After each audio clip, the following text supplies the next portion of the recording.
नमस्कार सभी लोगों को, उत्कर्ष ऐप में आप सब लोगों का स्वागत है। तो देखिए, हम विश्व के महाद्वीपों वाला टॉपिक पढ़ रहे थे और विश्व के महाद्वीपों में हम ऑस्ट्रेलिया महाद्वीप कंप्लीट कर चुके हैं, अंटार्कटिका कंप्लीट कर चुके हैं, अफ्रीका महाद्वीप को पूरा कर चुके हैं। उसके बाद हम कर रहे थे दक्षिणी अमेरिका को। तो दक्षिणी अमेरिका लगभग कंप्लीट है, एक दो पॉइंट इसमें और बचे हुए हैं। अब देखिए, कुछ बच्चों के कमेंट इस तरह से आ रहे थे कि सर इसको लिखवा दीजिए, पूरा कहानी की तरह लिखवा दीजिए। तो देखिए, मैं इतना अच्छी तरीके से आपको एक्सप्लेन कर रहा हूँ मैप पर, तो आप इतना तो कर ही सकते हैं कि इन सारी चीज़ों को अपने आप पॉइंट वाइज लिख लें। अब जैसे मान लीजिए घास के मैदान हैं, तो आप अपने आप लिख लीजिए दक्षिणी अमेरिका के प्रमुख घास के मैदान। और जैसे सबसे ऊपर लानोस है, लानोस लिख लीजिए। लानोस घास के मैदान वेनेजुएला में है, जो एक उष्ण कटिबंधीय घास के मैदान है। अब जैसे पंपाज है, पंपाज घास के मैदान अर्जेंटीना में है, जो एक शीतोष्ण घास के मैदान है। इस तरह से आप खुद से अपना हाथ से लिखेंगे, पॉइंट बनाकर लिखेंगे, तो आपको एक तो रिवीजन भी हो जाएगा और आपको आसानी भी हो जाएगी याद करने में। मैं पूरी चीज़ आपको डिटेल में बता दे रहा हूँ, पॉइंट वाइज आप लिखते चले जाएं, क्योंकि 1 घंटे की क्लास में मैं समझाऊंगा भी और उसको आपको लिखवाऊंगा भी, तो फिर सिलेबस बहुत तेज़ी से आगे नहीं बढ़ पाएगा। ठीक है, तो मेरी यही गुजारिश है। समझ में आपके सब कुछ आ ही रहा है, उससे लेकर कोई समस्या आपको है नहीं। आपको केवल नोट्स को लेकर समस्या है, तो नोट्स बेटा आप अपने आप से बैठ के लिख सकते हैं, और मैं बोल रहा हूँ उसी हिसाब से आप पॉइंट वाइज वीडियो को रिपीट कर करके देख के लिख लीजिए। बहुत अच्छे नोट्स आप अपने हाथ से बना सकते हैं। ठीक है, क्योंकि इसमें ऐसी कोई विशेषता नहीं है लिखवाने वाली, सिंपल सी चीज़ है कि आपको यहाँ पर किस किस तरह से चीज़ों को लिखना है। और ज़्यादातर चीज़ें तो मैं लिख ही देता हूँ, बाकी आप उसको अपने आप कर सकते हैं। तो देखिए, हम बात कर रहे थे दक्षिणी अमेरिका की। तो दक्षिणी अमेरिका की हम पर्वत श्रृंखलाएं पढ़ चुके हैं, दक्षिणी अमेरिका में पठार पढ़ चुके हैं, दक्षिणी अमेरिका की नदियां पढ़ चुके हैं, दक्षिणी अमेरिका की हम झीलों के बारे में पढ़ चुके हैं, दक्षिणी अमेरिका के घास के मैदानों को भी हम पढ़ चुके हैं। अब एक पॉइंट आपका यहाँ पर और बनता है, दक्षिणी अमेरिका के प्रमुख खनिज क्षेत्र। तो दक्षिणी अमेरिका के देखिए खनिजों की हम बात करें तो मैप पर हम इसको आसानी से चीज़ों को समझ सकते हैं कि दक्षिणी अमेरिका में कौन कौन से प्रमुख खनिज आपके पाए जाते हैं। ठीक है, तो मैप आप देख पा रहे होंगे, और इसी मैप के अनुसार मैं आपको लिखा देता हूँ कौन सा खनिज किसके लिए कहाँ पर प्रसिद्ध है। जैसे यहाँ पर मैंने आपको बताया था, इस जगह पर एक पठार का मैंने जिक्र किया था। क्या था नाम इस पठार का, कोई बता सकता है? इस पठार का नाम मैंने आपको बताया था गिनी का पठार। गिनी का पठार। तो गिनी का पठार मैंने इसका आपको नाम लिखवाया भी था, जो आपका फ्रेंच गुयाना, सूरीनाम और गुयाना 3 देशों के अंदर आता है। याद हो गया होगा अब तो गिनी का पठार कहाँ पर है। अब ये आपसे ये पूछा जाए, मैं बात कर रहा हूँ, यहाँ पर हेडिंग डाल लेता हूँ, दक्षिणी अमेरिका के प्रमुख खनिज क्षेत्र। दक्षिणी अमेरिका के प्रमुख खनिज क्षेत्र।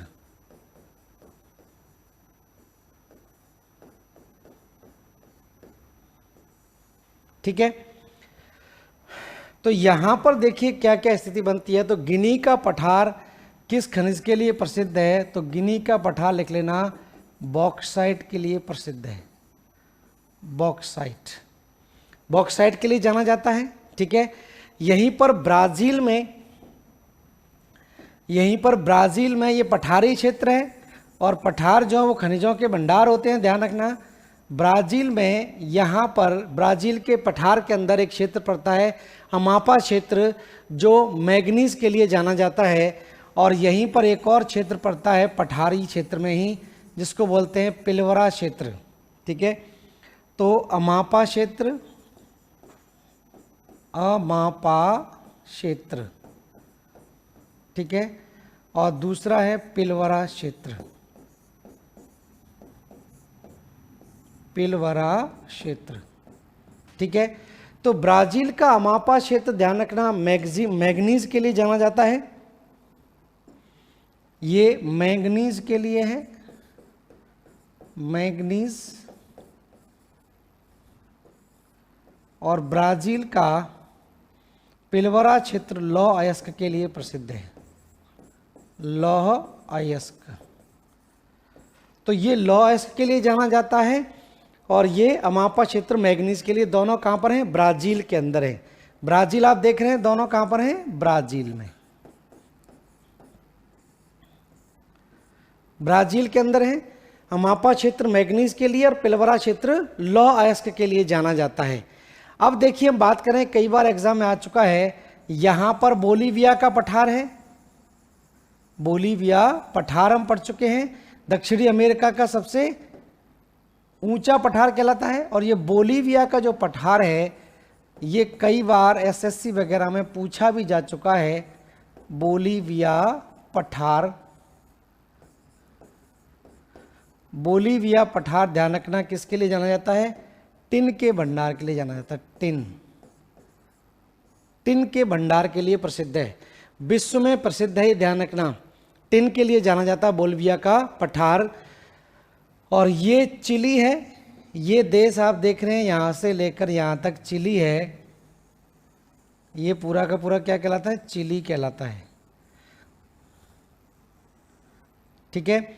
और चिली में एक क्षेत्र यहाँ पर पड़ता है, चिली में एक क्षेत्र यहाँ पर पड़ता है, इस जगह पर, इस क्षेत्र का नाम है चुक्कीक माता। चुक्कीक माता, चुक्कीक माता क्षेत्र जो है वो ध्यान रखना किसके लिए जाना जाता है? तांबा के लिए जाना जाता है। तो विश्व में सबसे बड़ी तांबे की खान है ये चुक्कीक माता, जिसमें सबसे ज़्यादा मात्रा में तांबा निकाला जाता है, ठीक है। इसी वजह से चुक्कीक माता को ध्यान रखना विश्व की तांबा राजधानी बोलते हैं। विश्व की तांबा राजधानी। तो विश्व की तांबा राजधानी के नाम से जाना जाता है चुक्कीक माता। जैसे आपने देखा था विश्व की स्वर्ण नगरी बोलते हैं, सोने की राजधानी जोहान्सबर्ग को कहा जाता है, क्योंकि जोहान्सबर्ग से भारी मात्रा में साउथ अफ्रीका के अंदर क्या होता है? सोना निकाला जाता है। इसी तरह से इसकी स्थिति है। तो चुक्कीक माता ध्यान रखना तांबे के लिए है। और एक और क्षेत्र यहाँ पर ही पड़ता है, अटाकामा मरुस्थल में नाइट्रेट के भंडार हैं, नाइट्रेट के भंडार। और नाइट्रेट का उपयोग आपको पता होना चाहिए किसके लिए किया जाता है? हाँ बता दीजिए फटाफट से, किसके लिए किया जाता है? तो ध्यान रखना यहाँ पर अटाकामा मरुस्थल में ये जो क्षेत्र है ये नाइट्रेट के भंडार के लिए जाना जाता है। विश्व में सबसे ज़्यादा नाइट्रेट के भंडार अगर कहीं पर हैं तो वो चिली में है, ठीक है। नाइट्रेट के भंडार के लिए कहाँ पर है? अटाकामा मरुस्थल, अटाकामा मरुस्थल में पड़ता है। और अभी तक किसी का जवाब नहीं आया नाइट्रेट का उपयोग कहाँ पर होता है? तो ध्यान रखना उर्वरक बनाने में किया जाता है, उर्वरक बनाने में। तो फर्टिलाइजर इंडस्ट्री में ध्यान रखना उपयोग होता है नाइट्रेट का। तो ये प्रमुख खनिज क्षेत्र आपको ध्यान रखने हैं। और एक और यहाँ पर लिख सकते हैं, जैसे यहाँ पर मरकेबो झील पड़ती है, मरकेबो झील,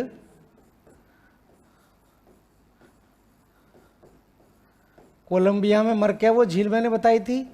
और मरकेबो झील कोलंबिया में ध्यान रखना पेट्रोलियम के लिए प्रसिद्ध है, पेट्रोलियम भंडार, पेट्रोलियम भंडार के लिए जानी जाती है। तो ये चीज़ें आपको थोड़ा सा ध्यान रखनी है। ये हैं दक्षिणी अमेरिका के प्रमुख खनिज क्षेत्र, ठीक है। इतना आपको याद रखना है, मेन आपका इसी तरह से है, ठीक है।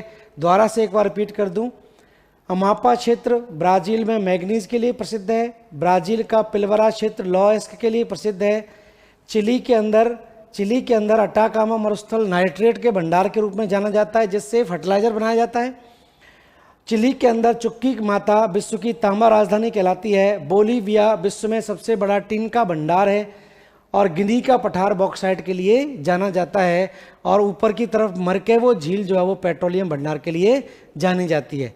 अब हम बात करें इसकी दक्षिणी अमेरिका की प्रमुख जनजातियाँ।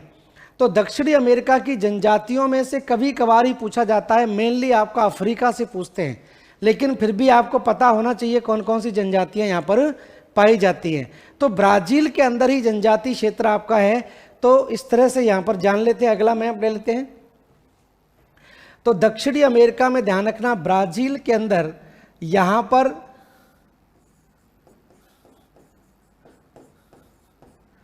ब्राजील के अंदर हम बात करें 3 प्रमुख जनजातियों की बात आती है। 3 प्रमुख जनजातियां हैं, मिश्रित जनजातियां हैं ये, मिश्रित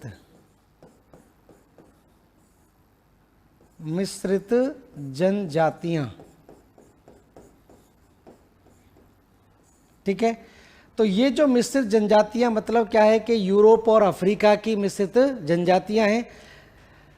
3 प्रमुख जनजातियां हैं। एक कहलाती है मुस्टिजो,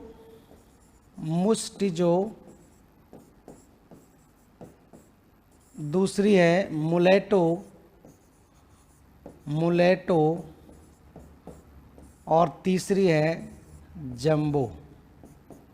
जम्बो या जम्बो बोलते हैं। तो ये 3 प्रमुख जनजातियां ध्यान रखना कहाँ पर हैं, दक्षिणी अमेरिका के अंदर है। और दक्षिणी अमेरिका के मूल निवासियों को क्या कहा जाता है, तो ध्यान रखना दक्षिणी अमेरिका के मूल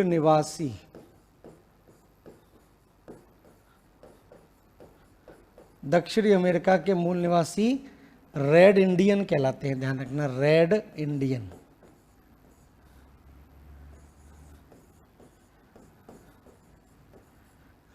इंडियन इनको बोलते हैं। ठीक है, तो पूछा जाए कि दक्षिणी अमेरिका के मूल निवासी क्या कहलाते हैं, तो रेड इंडियन कहलाते हैं।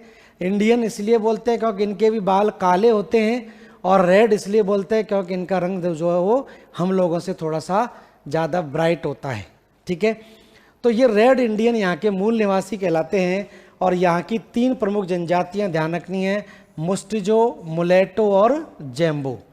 तो मुस्टिजो, मुलेटो और जेम्बो दक्षिणी अमेरिका की पाई जाने वाली प्रमुख जनजातियां हैं, और अमेजन की घाटी में ये जनजाति रहती है। ठीक है, सैलवास वर्षा वनों में ये जनजाति निवास करती है। अब कुछ बच्चों के प्रश्न थे। मैंने आपको बताया था कि यहाँ पर एक बंदरगाह है जिसको कॉफी बंदरगाह बोलते हैं, सेंटोस बंदरगाह कहलाता है, सेंटोस बंदरगाह। ठीक है, इस सेंटोस बंदरगाह के जस्ट ऊपर यहाँ पर ब्राजील के अंदर एक शहर पड़ता है जिसको बोलते हैं रियो डी जेनेरियो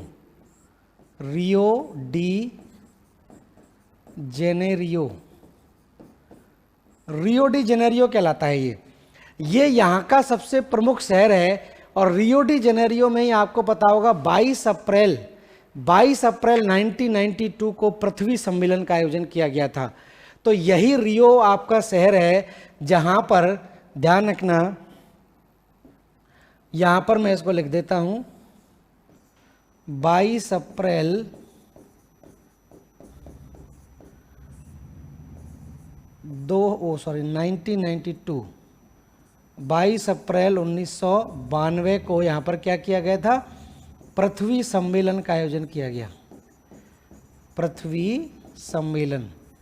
ठीक है, इसी वजह से आपको पता है 22 अप्रैल को हम क्या मनाते हैं, पृथ्वी दिवस के रूप में मनाते हैं, ये आप जान ही गए। ठीक है, यहीं पर ब्राजील की राजधानी पड़ती है। ब्राजील की राजधानी जो है वो है ब्राजीलिया। ब्राजीलिया जो ब्राजील की राजधानी है, इसका जो नाम पड़ा है, ये नाम यहाँ पर पाए जाने वाले ब्रासिल वृक्ष के नाम पर पड़ा है। तो ब्रासिल वृक्ष यहाँ पर पाया जाता होगा, और ब्रासिल वृक्ष के नाम पर ही इसका नाम पड़ गया, जिसका नाम इसकी राजधानी का नाम है आपका ब्राजीलिया। ठीक है, तो ब्राजीलिया इस तरह से आपको ध्यान रखना है। उसके बाद एक और शहर पड़ता है, इसको बोलते हैं साओ पोलो भी इसका प्रमुख शहर आपका कहलाता है। तो ये मेन आपकी विशेषता है किसकी, दक्षिणी अमेरिका की। तो दक्षिणी अमेरिका से हमने सारे पार्ट कंप्लीट कर लिए। दक्षिणी अमेरिका की भौगोलिक स्थिति हो गई, दक्षिणी अमेरिका की राजनीतिक स्थिति हो गई, पर्वत हो गए, पठार हो गए, आपके घास के मैदान हो गए, नदियाँ हो गई, झीलें हो गई। ठीक है, खनिज हो गए, और वहाँ की प्रमुख जनजातियों के बारे में भी आपने जान लिया। अब हम बात करेंगे उत्तरी अमेरिका के बारे में। ठीक है, तो उत्तरी अमेरिका की भी कुछ ना कुछ विशेषताएं आप देख पाएंगे। तो पहले हम उत्तरी अमेरिका की भौगोलिक स्थिति जान लेते हैं, फिर जान लेंगे वहाँ पर क्या और देश पड़ते हैं। तो देखिए यहाँ पर मैं आपको बता दूँ, ये मैप ले लेते हैं इस तरह से, और यहाँ पर हम बात कर रहे थे दक्षिणी अमेरिका की बात कर चुके हैं, और ये उत्तरी अमेरिका है। तो देखिए ये जो आप देख रहे हैं ये पूरा का पूरा क्या है, उत्तरी अमेरिका कहलाता है। ये उत्तरी अमेरिका है इस तरह से। उसके बाद ये द्वीप है, ये ग्रीनलैंड है, विश्व का सबसे बड़ा द्वीप कहलाता है। तो ये तो उत्तरी अमेरिका हो गया, उत्तरी अमेरिका, उत्तरी अमेरिका। ठीक है, ये भाग हो गया मध्य अमेरिका, मध्य अमेरिका, और इसके बारे में हम जान ही चुके हैं, ये क्या है, दक्षिणी अमेरिका। ठीक है, तो उत्तरी अमेरिका में 3 देश आपके आते हैं, उत्तरी अमेरिका में 3 देश आपके आते हैं, उसके बारे में बात करेंगे। पहले हम जान लेते हैं इसकी भौगोलिक स्थिति क्या है, किसकी भौगोलिक स्थिति क्या है, इसके उत्तर में क्या है, दक्षिण में क्या है, पश्चिम में क्या है, पूर्व में क्या है, इसको थोड़ा सा जान लेते हैं। तो देखिए यहाँ पर ऐसी स्थिति बनती है दक्षिणी अमेरिका को लेकर। तो देखिए दक्षिणी अमेरिका, सॉरी उत्तरी अमेरिका की हम बात कर रहे हैं, उत्तरी अमेरिका,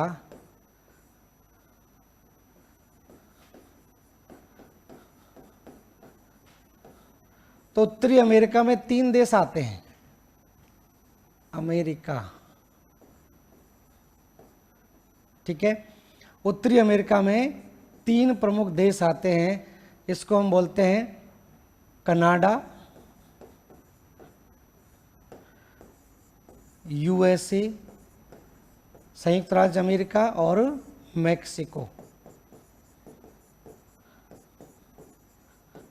ठीक है, 3 देश आपके आते हैं जिससे मिलकर बनता है उत्तरी अमेरिका। लेकिन कहीं कहीं पर आप देखते होंगे लिखा रहता है लैटिन अमेरिका। अगर लैटिन अमेरिका की बात होती है तो इसमें क्या स्थिति बनेगी, तो ध्यान रखना, अगर लैटिन अमेरिका लिखा हुआ है, लैटिन अमेरिका, इसका नाम लैटिन अमेरिका इसलिए पड़ा है कि पुर्तगाली जो क्षेत्र है आपका, वहाँ पर वो लैटिन कहलाते हैं। तो वो लोग यहाँ पर आके बसे थे, या उन्होंने इसको पहले देखा था, इसलिए इसका नाम पड़ गया लैटिन अमेरिका। तो लैटिन अमेरिका की देखिए बात होती है, तो इसमें कौन कौन से देश आपके आ जाएंगे, कनाडा, यूएसए, मैक्सिको, कैरेबियाई देश,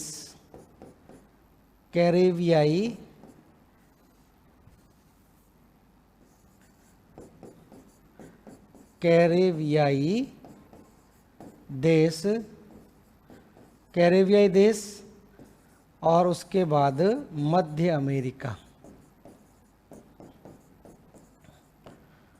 इन सारे के सारे हिस्से को मिला देते हैं तो ये आपका क्या कहलाता है, लैटिन अमेरिका कहलाता है। तो लैटिन अमेरिका की स्थिति आप देखेंगे इस तरह से बनती है।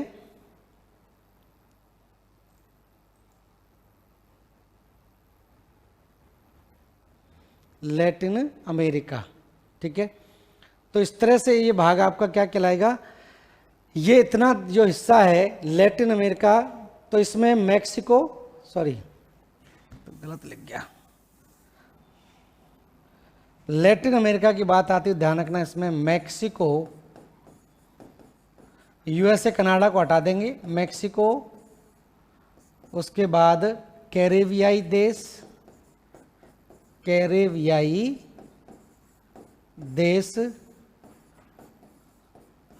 और उसके बाद आपका आ जाएगा मध्य अमेरिका।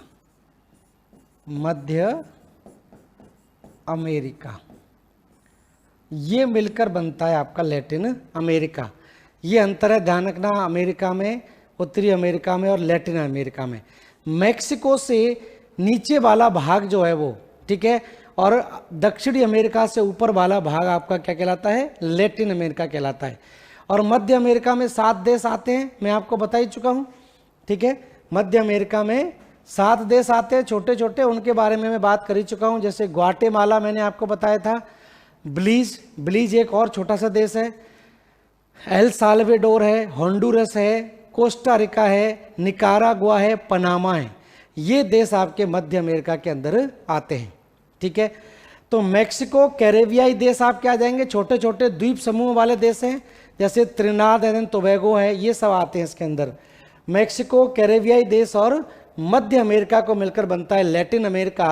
और अगर हम बात करें उत्तरी अमेरिका की, तो कनाडा, यूएसए और मैक्सिको से मिलकर बनता है उत्तरी अमेरिका। दोनों में ध्यान रखना है आपको।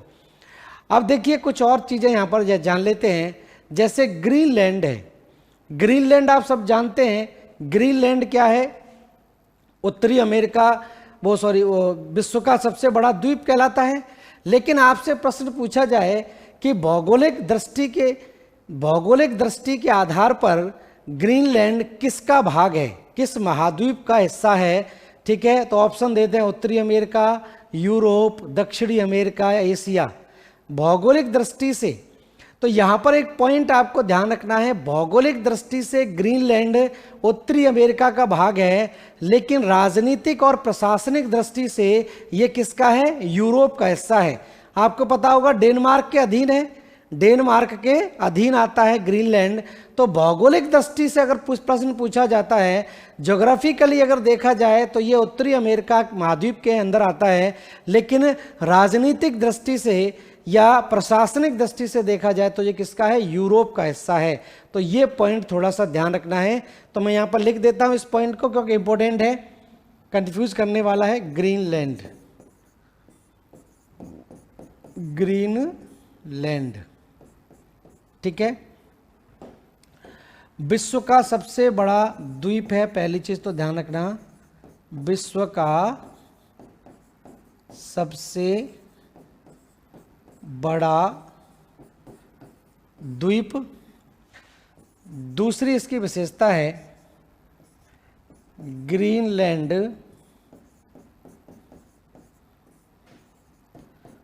भौगोलिक दृष्टि से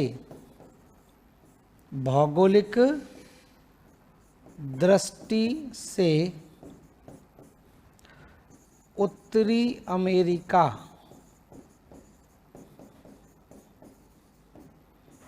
भौगोलिक दृष्टि से उत्तरी अमेरिका का भाग है, लेकिन राजनीतिक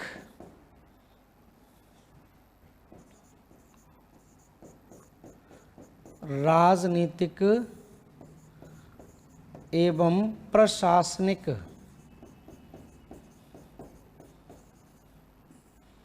प्रशासनिक दृष्टि से यूरोप, और यूरोप में एक देश है डेनमार्क, डेनमार्क के अधीन है, ठीक है। तो ये पॉइंट ध्यान रखना, क्योंकि हम लोग जल्दबाजी में, आपको सबको पता है कि ग्रीनलैंड डेनमार्क के अधीन आता है, तो हम लोग क्या लगा देंगे, यूरोप में। और प्रश्न यहाँ घुमा के ऐसे पूछ लेते हैं कि भौगोलिक दृष्टि से ग्रीनलैंड किसका भाग है, तो आपको ध्यान रखना उत्तरी अमेरिका लगाना है, ना कि यूरोप।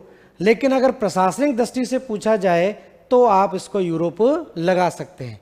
तो इस तरह से आप इसको थोड़ा सा ध्यान रखें। तो ये स्थिति आपकी इसको लेकर है। अब देखिए हम बात करें और आगे की,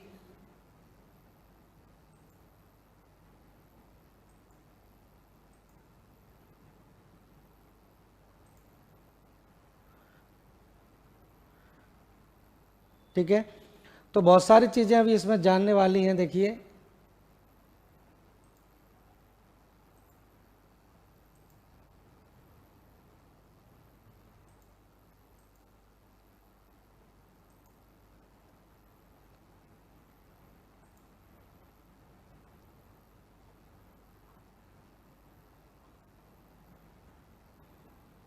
ठीक है, तो ये तो बात क्लियर हो गई उत्तरी अमेरिका और लैटिन अमेरिका को लेकर। अब देखिए हम बात करें उत्तरी अमेरिका की कुछ और विशेषताओं की। ठीक है, तो उत्तरी अमेरिका को देखिए इस तरह से मैप में जान लेते हैं। क्लियरली आप देख पा रहे होंगे मैप यहाँ पर।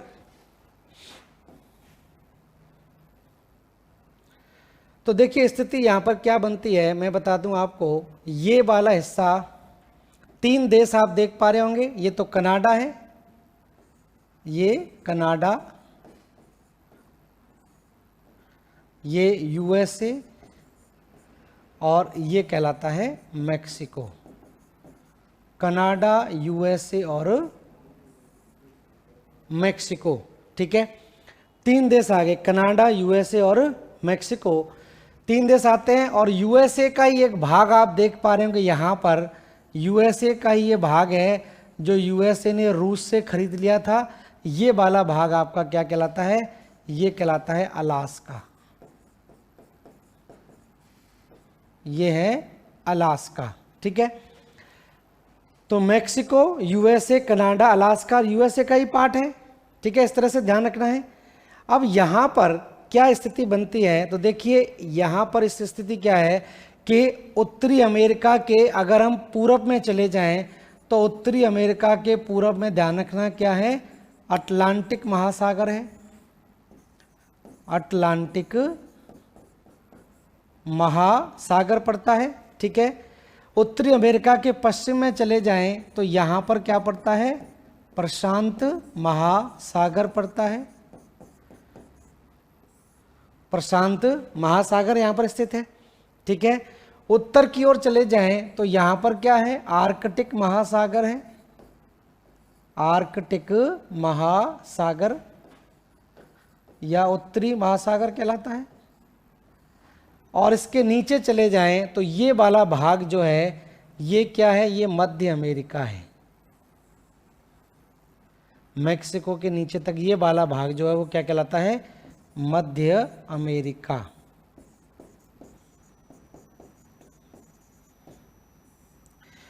तो ये इसकी स्थिति यहां पर बनती है। ठीक है, अब यहां पर मैं आपको बता दूं क्या क्या और चीजें हैं, क्या क्या दिखाई देती है। जैसे यहां पर एक खाड़ी आप देख पा रहे हैं, यहां पर एक खाड़ी जैसी स्थिति बन रही है। इसको हम बोलते हैं, ध्यान रखना, इसको बोलते हैं हडसन की खाड़ी। हडसन की खाड़ी, हडसन की खाड़ी कहलाती है।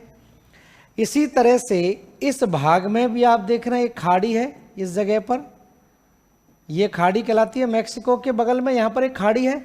ये कैरेबियाई द्वीप समूह है, छोटे छोटे द्वीप आप देख रहे हैं, ये कैरेबियाई द्वीप कहलाते हैं। तो यहाँ पर जो खाड़ी है, इस खाड़ी को हम बोलते हैं मैक्सिको की खाड़ी। मैक्सिको की खाड़ी। और मैक्सिको की खाड़ी से आपका प्रश्न ये पूछा जाएगा कि विश्व की सबसे बड़ी खाड़ी का नाम बताइए। तो विश्व की सबसे बड़ी खाड़ी कौन सी होगी, मैक्सिको की खाड़ी होगी। ठीक है, तो ध्यान रखना, मैक्सिको की खाड़ी विश्व की सबसे बड़ी खाड़ी कहलाती है। विश्व की सबसे बड़ी खाड़ी। ठीक है, तो विश्व की सबसे बड़ी खाड़ी अगर पूछी जाए तो मैक्सिको की खाड़ी। तो उत्तरी अमेरिका के दक्षिण में मैक्सिको की खाड़ी है और ऊपर की तरफ क्या है, हडसन की खाड़ी कहलाती है। हडसन की खाड़ी कहलाती है। तो इस तरह से है। मैप आपके पास होगा तो मैप से आप इसको फटाफट से बनाते चले जाइए, उसके बाद आगे चलें।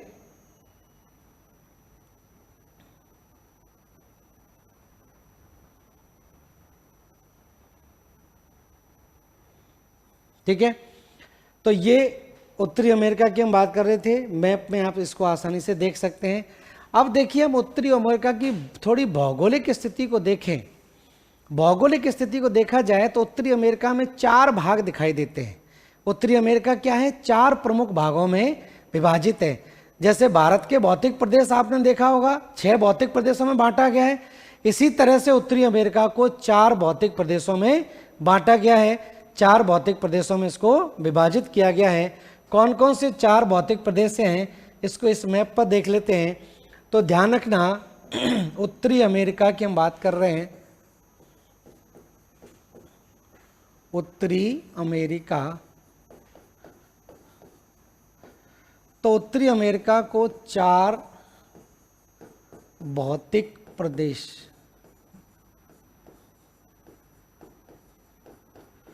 चार भौतिक प्रदेशों में विभाजित किया गया है।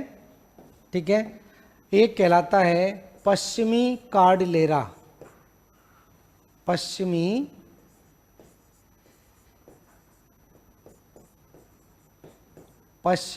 कार्डिलेरा। कार्डिलेरा क्या है मैं अभी बताऊंगा। दूसरा कहलाता है Canadian shield, Canadian shield, Canadian shield. ठीक है, तीसरा कहलाता है अपलेशियन, अपलेशियन।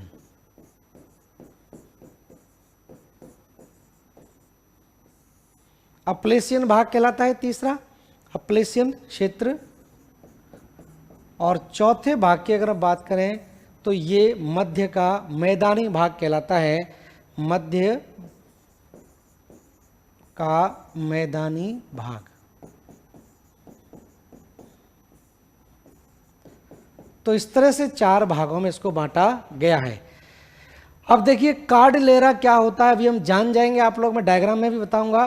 कार्डिलेरा क्या होता है कि एक पर्वत श्रृंखलाओं की श्रृंखला होती है। ठीक है, मतलब छोटी छोटी पर्वत श्रृंखला निरंतर दिखाई देती रहे, उसको हम क्या बोल देते हैं, कार्डिलेरा बोल देते हैं। ठीक है, तो यहां पर इसकी स्थिति देखो आप, तो देखिए ये वाला जो भाग है, ये वाला जो भाग आप देख रहे हैं, ये कनेडियन शील्ड वाला भाग है। कनेडियन शील्ड का मतलब होता है वह भाग जो पृथ्वी के निर्माण की प्रक्रिया के दौरान बना था। कब बना था? पृथ्वी के निर्माण की प्रक्रिया के दौरान बना है। आपको पता है कि पृथ्वी शुरुआत में आग का एक गोला था, क्योंकि सूर्य से कुछ भाग अलग हो गया था। धीरे धीरे करके उसका तापमान आपका कम होता चला गया, और तापमान कम होते होते पृथ्वी के ठंडी होती चली गई। और जब पृथ्वी ठंडी हुई, और ठंडी होने के बाद वस्तुएं क्या होती हैं, सिकुड़ती हैं, गर्म होने के बाद फैलती हैं। तो पृथ्वी की जो भूपृष्ठ वाला एरिया है, अंदर की तरफ तो गर्म मैग्मा भरा हुआ है, लेकिन ऊपरी सतह जल्दी ठंडी हो गई, तो ऊपरी सतह ठोस हो गई, जिसको हम स्थल मंडल बोलते हैं। तो पृथ्वी की उत्पत्ति के बाद में जो सबसे पहले चट्टानों का निर्माण हुआ, वो किस में आते हैं? कनेडियन शील्ड के अंदर आते हैं। शील्ड शब्द का मतलब है कि पृथ्वी पर बनने वाली सबसे पहली चट्टानें, जो अभी कहीं कहीं पर ही दिखाई देती हैं। आपको पता है कि भूपृष्ठ पर लगातार परिवर्तनकारी बल काम करते रहते हैं, अंतर्जात और बहिर्जात बल लगातार कार्य करते रहते हैं। तो चट्टानें अपने आप में क्या होती हैं? टूटती फूटती रहती हैं, द्वारा से नई नई चट्टानें निर्मित हो जाती हैं। ये करोड़ों वर्षों का भूगर्भिक इतिहास आपका इस तरह से चलता है। ठीक है, लेकिन पृथ्वी के निर्माण में सबसे पहले जिन चट्टानों का निर्माण हुआ था, उन चट्टानों को या उन भूखंडों को हम क्या बोलते हैं? शील्ड बोलते हैं। तो पृथ्वी के निर्माण के दौरान जब धीरे धीरे करके पृथ्वी ठंडी हुई थी, जब जीव जंतु नहीं थे, तो यहाँ पर आप देखेंगे कुछ भूखंडों का उस समय निर्माण हुआ था। उन भूखंडों का नाम हम लेते हैं शील्ड के नाम से। जैसे कनेडियन शील्ड है, ब्राजील शील्ड है, आपका प्रायद्वीपीय, हमारा जो भारत का प्रायद्वीपीय पठार है वो गोंडवाना शील्ड का भाग है। तो शील्ड का मतलब होता है ये सबसे प्राचीनतम भूखंड है, निर्माण के दौरान बने हुए भूखंडों में से बचे हुए भूखंड जो अभी भी मौजूद हैं। तो इसका जो उत्तरी भाग है, ये वाला भाग आप देखें इधर, ये सॉरी इतना नहीं, इतना भाग, ये सारा का सारा हिस्सा क्या कहलाता है? ये कनेडियन शील्ड के नाम से जाना जाता है। तो एक तो ये हिस्सा आपका आ गया, इसको हम क्या बोल देंगे? Canadian shield.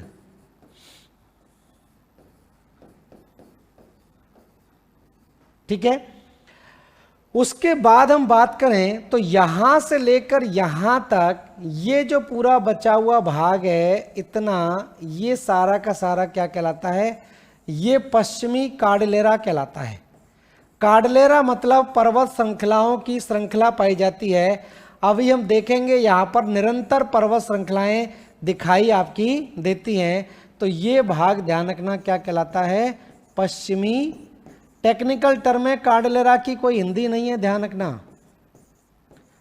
कार्डलेरा, कार्डलेरा ही शब्द इस्तेमाल करते हैं।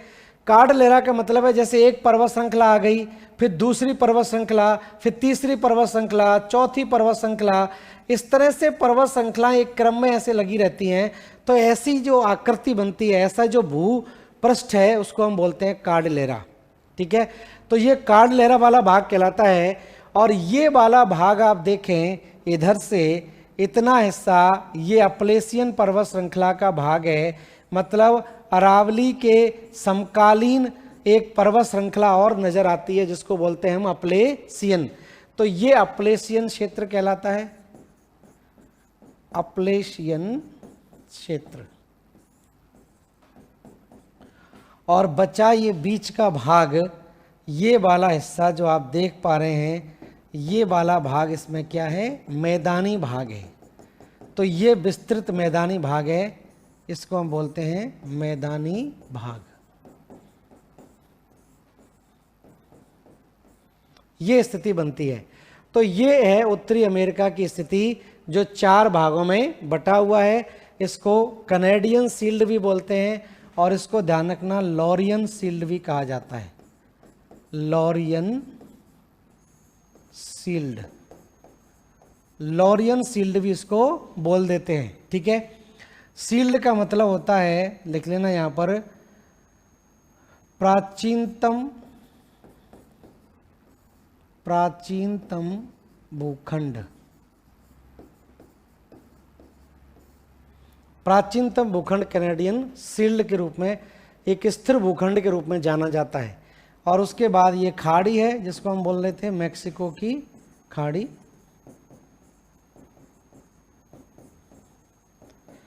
मैक्सिको की खाड़ी। और ये जो भाग आप देख रहे हैं ये एक सागर कहलाता है, इसको बोलते हैं कैरेबियाई सागर।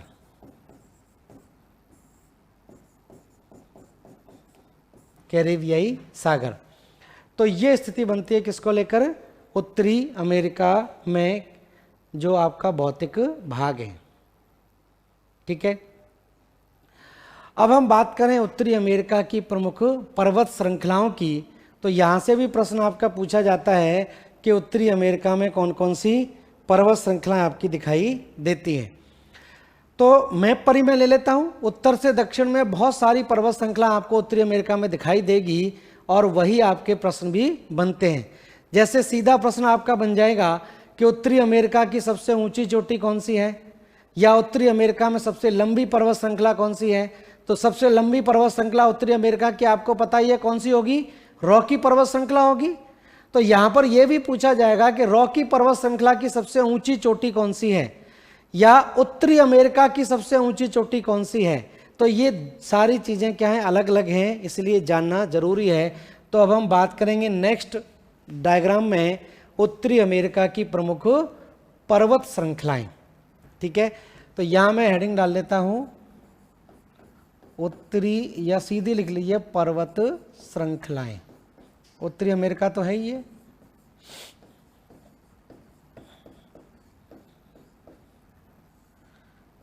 ठीक है, तो पर्वत श्रृंखलाओं की हम बात करें तो देखिए यहां से ये कॉर्डिलेरा शुरू होता है। एक पर्वत श्रृंखला आपको यहां पर नजर आती है, अलास्का के अंदर है।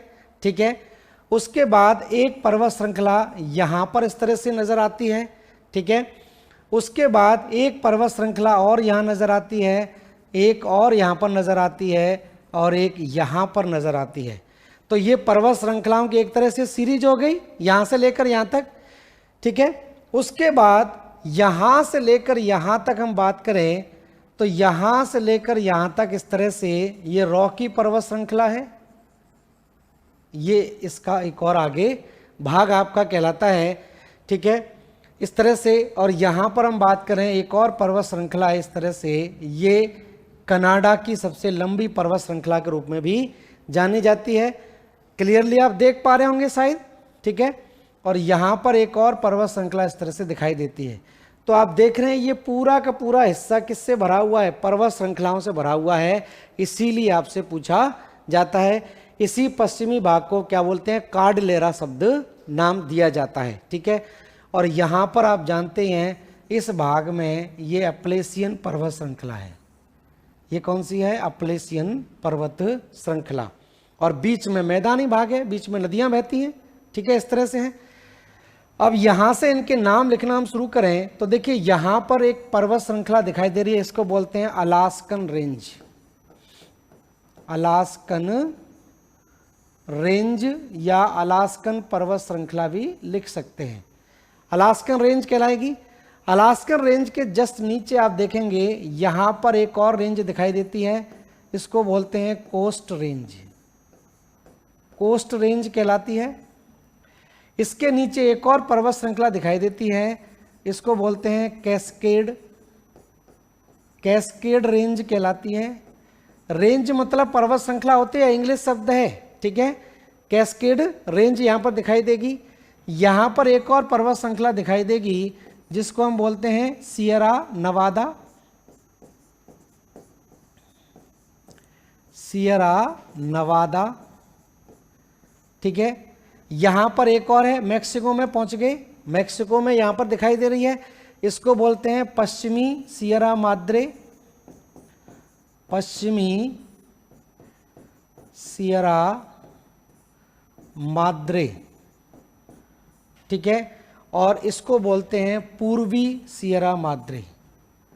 पूर्वी सियरा माद्रे।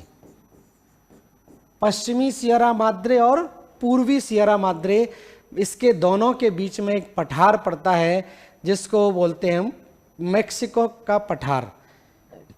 ठीक है, मैक्सिको के पठार के नाम से जाना जाता है। उसके बाद हम बात करें यहाँ पर ये कुछ पर्वत श्रृंखलाएं आपको दिखाई दे रही हैं। तो यहाँ पर एक पर्वत श्रृंखला है, इस पर्वत श्रृंखला को हम बोलते हैं ब्रुक्स। ब्रुक्स रेंज कहलाती है। उत्तरी अमेरिका की सबसे उत्तरतम पर्वत श्रृंखला कहलाती है ब्रुक्स रेंज। और यहाँ पर एक पर्वत श्रृंखला आप देख रहे हैं कनाडा में, इसको बोलते हैं मैकेंजी। मैकेंजी पर्वत श्रृंखला। मैकेंजी पर्वत श्रृंखला कहलाएगी। और इसको हम क्या बोलेंगे, रॉकी पर्वतमाला बोल देंगे।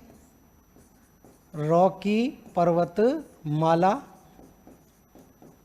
ठीक है, और इसको हम बोल देंगे अपलेशियन पर्वतमाला।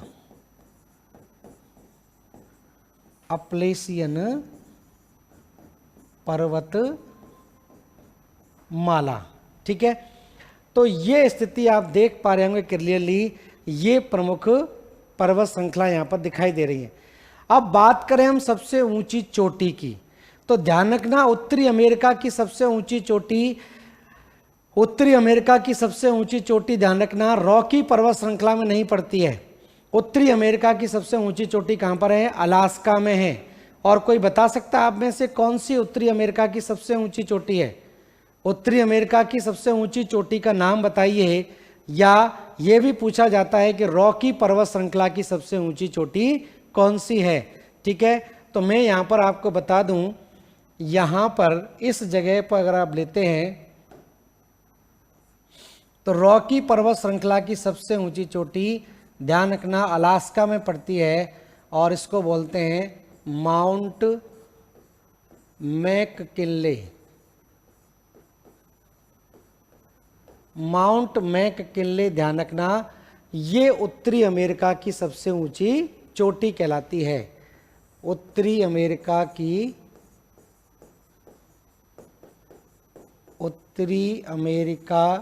की सबसे ऊंची चोटी।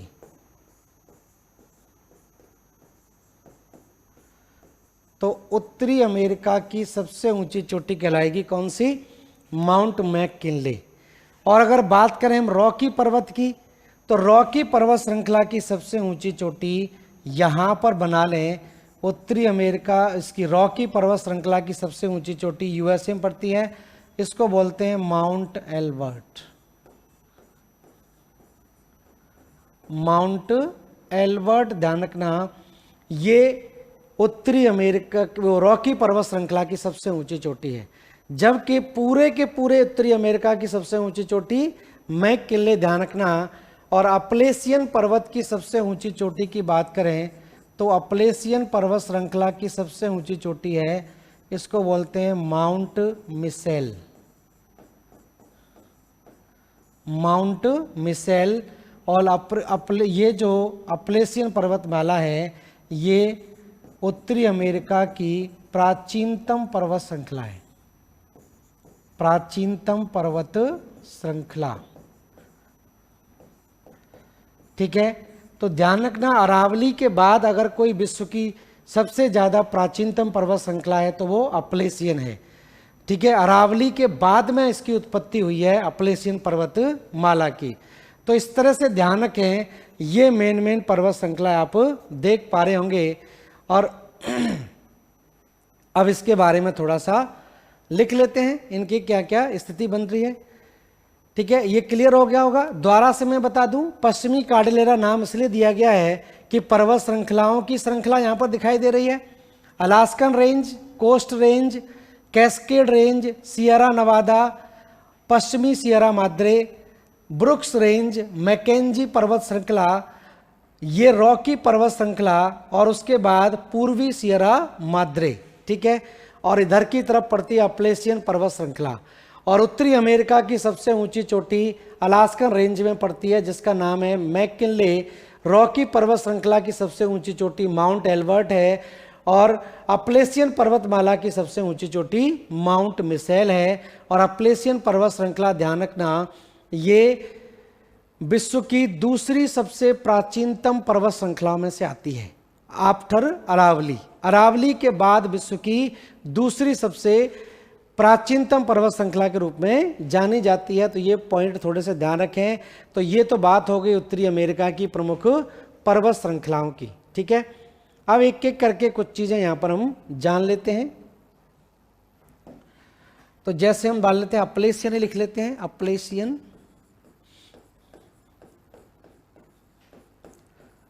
अपलेशियन पर्वतमाला, ठीक है। तो अपलेशियन पर्वतमाला लिख लेना, उत्तरी अमेरिका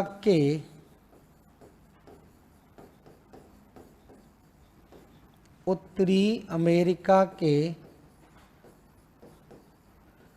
पूर्वी तट पर स्थित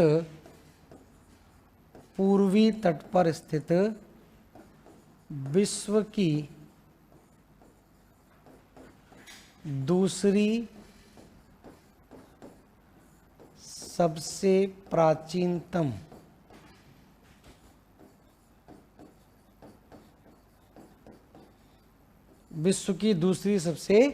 प्राचीनतम पर्वतमाला है,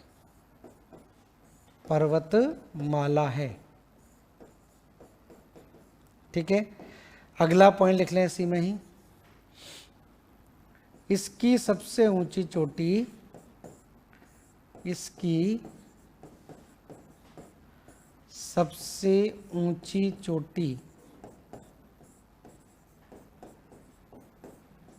माउंट मिसेल है।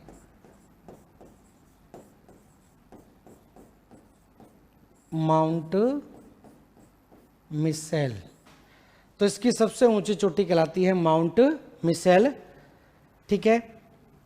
और नेक्स्ट लिख लेना ये कोयला तथा पेट्रोलियम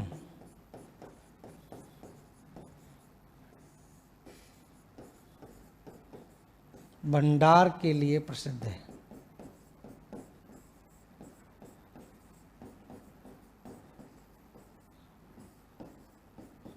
ठीक है, इस तरह से ध्यान रखें। इसके बाद हम बात करें नेक्स्ट देख लें आपका रॉकी पर्वत श्रृंखला। रॉकी पर्वत श्रृंखला, तो इसकी एक तो विशेषता आपको ध्यान रखनी है, एंडीज पर्वत श्रृंखला के बाद विश्व की दूसरी सबसे लंबी पर्वत श्रृंखला कहलाती है। ठीक है, तो यही पॉइंट इसका इंपॉर्टेंट है, लिख लेना। विश्व की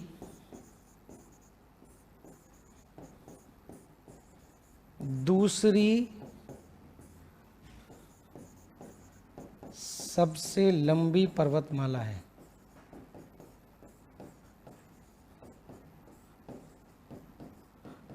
विश्व की दूसरी सबसे लंबी पर्वतमाला कहलाती है और इसकी सबसे ऊंची चोटी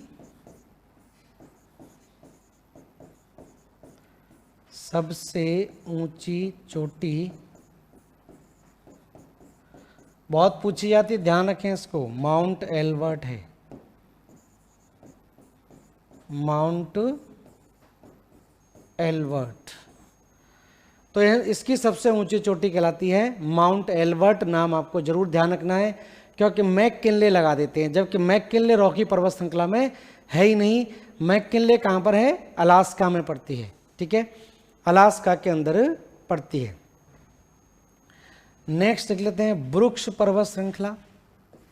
अगली है ब्रुक्स पर्वतमाला या पर्वत श्रृंखला। तो लिख लें उत्तरी अमेरिका की, कहां पर स्थित है? अलास्का में है, अलास्का। ठीक है, उत्तरी अमेरिका की सबसे उत्तरतम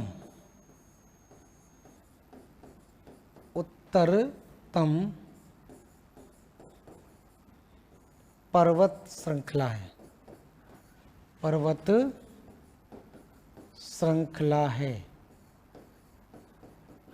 तो सबसे नॉर्दर्न मोस्ट माउंटेन रेंज के रूप में जानी जाती है ब्रुक्स पर्वतमाला, और ब्रुक्स पर्वतमाला के जस्ट बाद लिख लें अलास्कन रेंज। ये अलास्का में ही पड़ती है, और लिख लेना यहाँ पर इसकी सबसे ऊंची चोटी, इसकी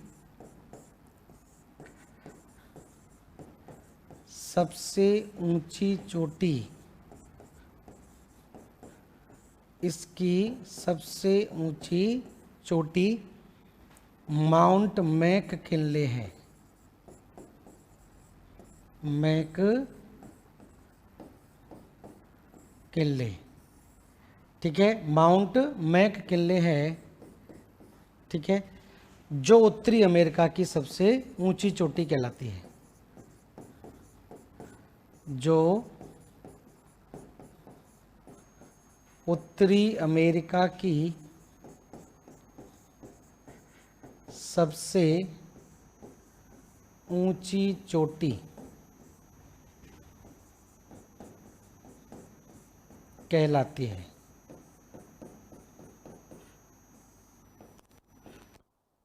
उत्तरी अमेरिका की सबसे ऊंची चोटी आपकी कहलाती है, जिसको हम बोलते हैं अलास्का रेंज। तो ध्यान रखना, विश्व की वो उत्तरी अमेरिका की सबसे ऊंची पर्वत श्रृंखला भी है, मतलब औसत ऊंचाई सबसे ज़्यादा है। ठीक है, तो ध्यान रखना, ऊंचाई में सबसे ऊंची पर्वत श्रृंखला भी कहलाती है, औसत ऊंचाई इसकी ज़्यादा है, तभी तो मैककिनले क्या होगी? इसकी सबसे ऊंची चोटी हो जाती है। ठीक है, ध्यान रखना। अगला लिख लेते हैं मैकेंजी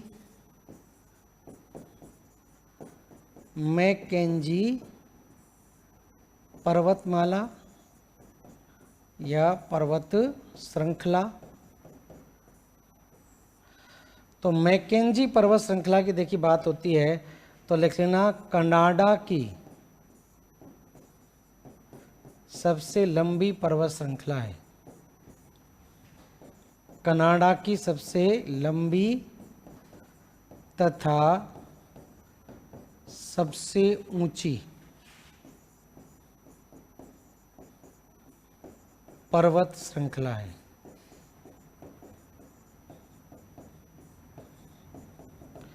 तो सीधा पूछा जाएगा कि मैकेंजी पर्वत श्रृंखला कहाँ पर स्थित है। तो मैकेंजी पर्वत श्रृंखला कहाँ पर स्थित है? कनाडा के अंदर है।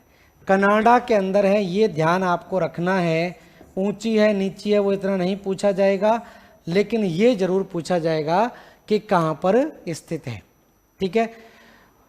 उसके बाद हम बात करें, बाकी जो कोस्ट रेंज है, कैस्केड है, इनकी ऐसी कोई खास विशेषता नहीं है।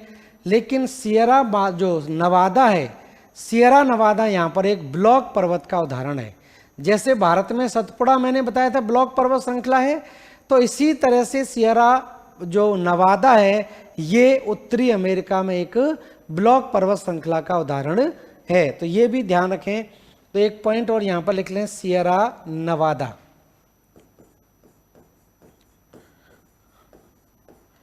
सियरा नवादा, और सियरा नवादा में लिख लें यूएसए में स्थित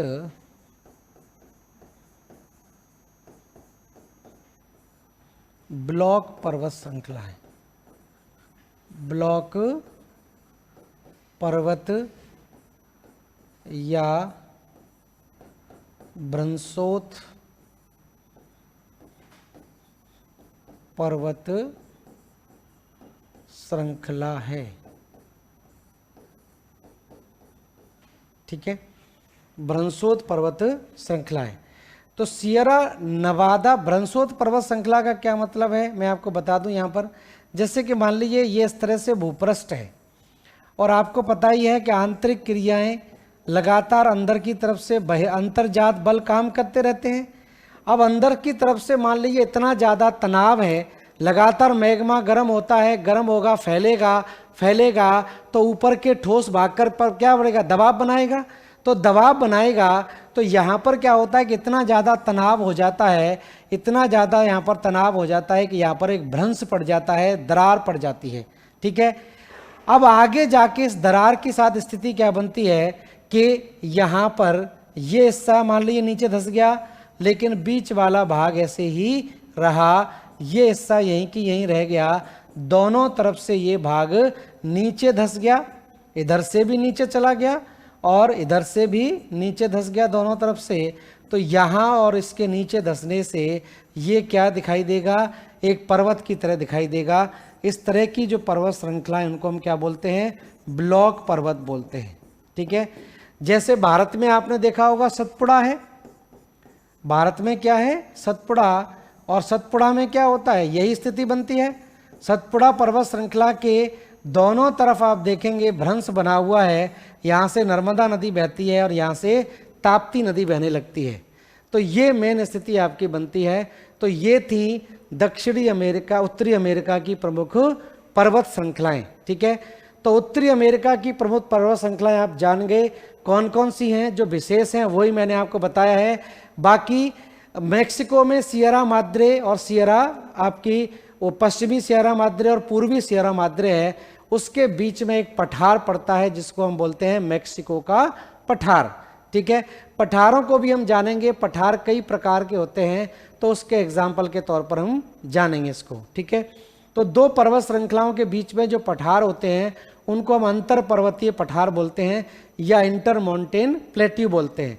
तो नेक्स्ट क्लास में इसको आगे कराया जाएगा। धन्यवाद सभी लोगों के जुड़ने के लिए। Thank you.